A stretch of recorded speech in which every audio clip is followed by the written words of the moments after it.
নমস্কার বন্ধুরা, ডলি রন্ধনশালায় সবাইকে স্বাগত। আজকে তোমাদের সাথে শেয়ার করব একেবারে কম তেল মশলায় গরমের উপযুক্ত কুমড়ো রান্নার দারুণ একটা রেসিপি। তাহলে চলো রান্নাটা আমি কিভাবে করেছি এবার সেটা দেখে নেওয়া যাক। প্রথমে আমি কড়াইটা হালকা একটু গরম করে নিয়ে কড়াইয়ের মধ্যে আমি 1 চামচ পাঁচফোড়ন দিয়ে দিলাম, আর পাঁচফোড়নের সাথেই আমি 1 চামচ দিয়ে দিলাম কালো জিরে। গ্যাসের ফ্লেমটা একেবারে লোতে রেখে পাঁচফোড়ন আর কালো জিরেটা আমি হালকা একটু নাড়াচাড়া করে ভেজে নেব। খেয়াল রাখতে হবে পাঁচফোড়ন আর কালো জিরেটা পুড়ে না যায়, তাহলে মশলার স্বাদটা নষ্ট হয়ে যাবে। মিনিট খানিকের মতো আমি নাড়াচাড়া করে ভেজে নিয়ে আমি কড়াই থেকে নামিয়ে নিয়েছি। আমি পাঁচফোড়ন আর কালো জিরেটা পরে গুঁড়ো করে নেব। এবারে আমি কড়াইয়ের মধ্যে দিয়ে দেব পরিমাণ মতো জল। আর রান্নাতে যেমন ঝোল রাখতে চাও সেরকম হিসাব করে জলের পরিমাণটা কিন্তু একবারই দিয়ে দিতে হবে। জলটা একটু হালকা উষ্ণ গরম হওয়ার সাথে সাথে কেটে রাখা আলু আর কুমড়োটা আমি জলের মধ্যে দিয়ে দিলাম। এবার আমি দিয়ে দেব রান্নার স্বাদ মতো লবণ। আর বন্ধুরা, রেসিপিটা কেউ কিন্তু স্কিপ করে দেখো না, তাহলে আমি কোন সময় কি মশলা ব্যবহার করেছি সেটা যদি মিস হয়ে যায় তাহলে আমি যেভাবে রান্নাটা করেছি এইভাবে রান্না না করলে তাহলে রান্নার স্বাদ কিন্তু ভালো হবে না, আর তার জন্য খেতেও ভালো লাগবে না। এবার আমি লবণ দিয়ে নাড়াচাড়া করে ভালোভাবে মিশিয়ে দিলাম। কুমড়ো আর আলুটা ভালোভাবে সিদ্ধ হওয়ার জন্য কড়াইটা ঢাকা দিয়ে দিলাম। কুমড়ো আর আলুটা এদিকে সিদ্ধ হতে থাক, এই রান্নার জন্য আমি একটা মশলা বানিয়ে নেব। তার জন্য আমি এখানে একটা মিক্সির জার নিয়ে নিয়েছি। মিক্সির জারের মধ্যে আমি 4 চামচে 2 চামচ পোস্ত দিয়ে দিলাম। অল্প একটু জল দিয়ে আমি পোস্তটা ভালোভাবে পেস্ট করে নিয়েছি। এবার আমি পোস্তটাকে একটা সাইডে রেখে দিয়ে আবারও আমি রান্নার দিকে চলে এসেছি। মিনিট 5 মতো আমি কড়াইটা ঢাকা দিয়ে দিয়েছিলাম। এবার আমি কড়াই থেকে ঢাকাটাকে সরিয়ে নিলাম। এবার আমি একটু নাড়াচাড়া করে দেখে নেব আলু আর কুমড়ো ভালোভাবে সিদ্ধ হয়েছে কিনা। আলু বেশ ভালোভাবে সিদ্ধ হয়ে গেছে। এবার আমি দেখে নেব কুমড়ো ভালোভাবে সিদ্ধ হয়েছে কিনা। কুমড়োও বেশ ভালোভাবে সিদ্ধ হয়ে গেছে। এর থেকে বেশি আমি আর সিদ্ধ করব না, তাহলে আলু আর কুমড়ো অনেকটাই গলে যাবে। এবার আমি আলু আর কুমড়ো কড়াই থেকে নামিয়ে নেব। কড়াইটা ধুয়ে ভালোভাবে পরিষ্কার করে গ্যাসের মধ্যে বসিয়ে দিয়েছি। এবার আমি কড়াইয়ের মধ্যে 4 চামচে 2 চামচ তেল দিয়ে দেব। রান্নাতে যতটা সম্ভব তেল কম ব্যবহার করা যায় আমি কিন্তু সেরকম করেই রান্নাটা করে নিয়েছি। তেলটা খুব ভালোভাবে গরম করে নিয়ে এবার আমি তেলের মধ্যে দিয়ে দেব 1 মুঠো বড়ি। আমি রান্নাতে মটর ডালের বড়িটা ব্যবহার করলাম, তোমরা তোমাদের সুবিধা মতো যে কোনো ডালের বড়ি কিন্তু রান্নাতে ব্যবহার করতে পারো। এবার আমি বড়িটা নাড়াচাড়া করে বেশ ভালোভাবে ভেজে নেব।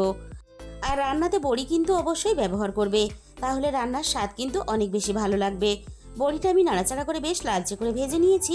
এবার আমি সমস্ত ভাজা বড়িগুলো কড়াই থেকে নামিয়ে নেব।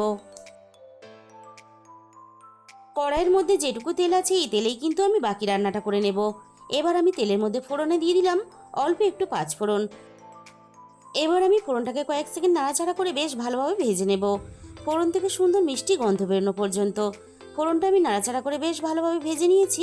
ঝালের জন্য একটা কাঁচা লঙ্কা আর অল্প একটু আদা আমি একসাথে বেটে নিয়েছিলাম। এবার আমি তেলের মধ্যে দিয়ে দিলাম। এই রান্নাতে গুঁড়ো লঙ্কার কিন্তু ব্যবহার করা যাবে না। এবার আমি আদা আর কাঁচা লঙ্কাটা নাড়াচাড়া করে একটু ভেজে নেব, আদার কাঁচা গন্ধটা চলে যাওয়া পর্যন্ত। আদা আর কাঁচা লঙ্কাটা আমি মিনিট খানেকের মতো ভেজে নিয়েছি। এবার আমি সিদ্ধ করা আলু আর কুমড়োটাকে কড়াইয়ের মধ্যে ঢেলে দেব। এই রান্নাটা যেহেতু আমি কাঁচা কুমড়ো দিয়ে করছি তাই কিন্তু আমি কুমড়োর খোসা সমেত রান্নাটা করছি। তোমরা যদি পাকা কুমড়ো দিয়ে করো তাহলে খোসাটা বাদ দিয়েও রান্নাটা করতে পারো।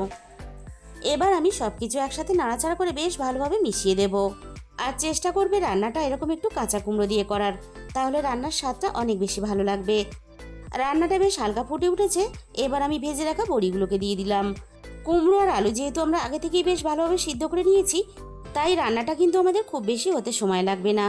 তাই কুমড়ো আলুটা কড়াইয়ের মধ্যে দেওয়ার সাথে সাথেই কিন্তু ভাজা বড়িগুলো দিয়ে দিতে হবে, তাহলে খুব সুন্দরভাবে বড়িগুলো সিদ্ধ হয়ে যাবে। আর দিয়ে দিলাম এখানে স্বাদ মতো অল্প একটু চিনি। আমি মাঝখানে লবণটা একটু চেক করে নিয়েছিলাম, লবণের পরিমাণটা একটু কম মনে হয়েছে, তাই স্বাদ মতো আরও একটু অল্প লবণ দিয়ে দিলাম। মিনিট 5 মতো আমি রান্নাটা করে নিয়েছি। এবার আমি তোমাদের দেখিয়ে দেবো, দেখো বড়িগুলো কতটা সুন্দরভাবে সিদ্ধ হয়ে গেছে। বন্ধুরা, তোমরা হয়তো কুমড়োর তরকারি অনেক রকমভাবে রান্না করে খেয়েছো, তবে একদিন হলেও তোমরা এইভাবে কুমড়োর তরকারি রান্না করে খেয়ে দেখো। এবার আমি পেস্ট করে রাখা পোস্তটাকে দিয়ে দিলাম। পোস্তর সাথেই আমি মিক্সির বাটি দিয়ে অল্প একটু পোস্ত বাটার জল দিয়ে দিলাম। এবার আমি পোস্তটা নাড়াচাড়া করে বেশ ভালোভাবে মিশিয়ে দেব আর রান্নাটা আরও 5 মিনিটের মতো করে নেব। রান্নাটা আমি বেশ ভালোভাবে করে নিয়েছি। পাঁচফোড়ন আর কালো জিরেটা আমি একটু দানা রেখে গুঁড়ো করে নিয়েছিলাম। এবার আমি রান্নার মধ্যে দিয়ে দিলাম। বন্ধুরা, এইভাবে প্রায় মশলা ছাড়া কুমড়োর তরকারি রান্না করলে বাড়ির বয়স্করা তো খেতে পছন্দ করবেই, তার সাথে সাথে বাড়ির ছোট থেকে বড় সবাই খেতে পছন্দ করবে। আমি তোমাদের কাছে রিকোয়েস্ট করব, একদিন হলো বাড়িতে এইভাবে কুমড়োর তরকারি রান্না করে দেখো। হালকা পাতলা মশলায় কুমড়োর তরকারির যে এতটা স্বাদ হয়, তোমরা যতক্ষণ না রান্না করবে ততক্ষণ কিন্তু বুঝতে পারবে না। তাহলে বন্ধুরা, আজকের এই রেসিপিটা শেষ পর্যন্ত দেখার পরে তোমাদের যদি ভালো লেগে থাকে ভিডিওতে একটা লাইক করে দিও, আর কমেন্টের মাধ্যমে জানিও তোমাদের কেমন লাগলো। আর যে সমস্ত নতুন বন্ধুরা এখনো পর্যন্ত আমার চ্যানেলটা সাবস্ক্রাইব করোনি, এরকম সহজ সরল নতুন ঘরোয়া রেসিপি পেতে আমার চ্যানেলটা সাবস্ক্রাইব করে আমার পাশে থাকার অনুরোধ রইল।